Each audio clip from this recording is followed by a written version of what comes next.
Well, hello, my fellow Americans and fellow Christians, and thank you for joining me for another day of the Word of the Lord here in the United States of America. This is in response to the recent scandal in Washington, D.C. and is circulating through our nation concerning a representative of the United States government. F.D. Meyer writes, "Let every man know that if he conquers within, he will conquer without, and that if he fails within, he will fail without." This was a comment made by Ben5017. He is a channel on YouTube. He says concerning our recent representative and that scandal, if a representative of the United States government shows his scrambled eggs and sausage on the internet for all to see, it is in my opinion that the man is not worthy of leadership in the office. Abraham Lincoln wrote, "How well you play the part is where all the honor lies." Emerson said, "Great men, great nations have not been boasters and buffoons, but perceivers of the terror of life, and have manned themselves to face it." Hubert Humphrey sought the presidency and was never elected. Franklin Roosevelt sought the presidency, was elected, and served almost 3 terms.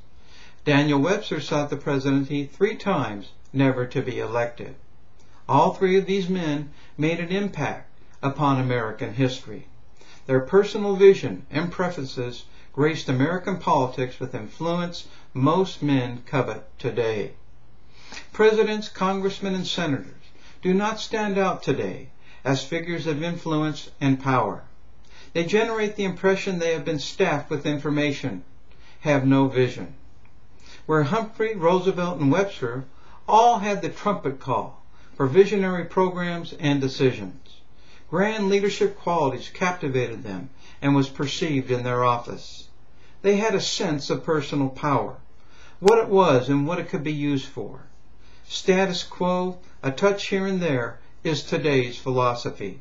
There is no power, no prospective power, or the know-how to get it and use it for the personal benefit of office and the nation. It was said that when Adlai Stevenson was seeking the nomination for the presidency against Kennedy, he had the conception a good man was above politics. This image played out distinctly when he almost always portrayed and spoke about how he was overly concerned and obsessed with the awesome responsibilities of the presidential office.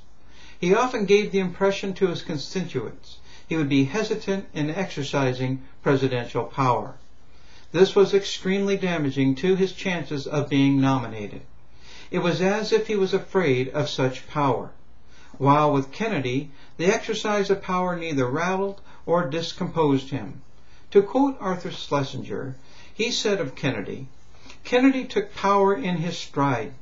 He had absolute assurance about his own capacity to do the job, and he had a sure instinct about how to get what he wants." In Jack Kennedy, the will to victory and the will to command were both plain and visible.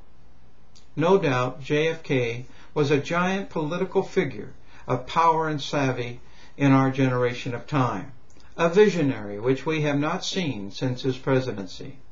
On the other hand, not to take away from Stevenson's service to this country, Stevenson almost worked at his own defeat by not being prepared against such a tough opponent as Kennedy, and even relied on key political figures to help him secure the nomination of the presidency. He relied not on his own personal insights, but the modesty of some of his supporters. This choice of not being informed himself gave the impression of inadequacy and produced in the mind of the American public his inability to present his views as profound importance. Because of this, Stevenson instilled doubt and reluctance, thus foregoing the nomination and political power he might have had in this nation.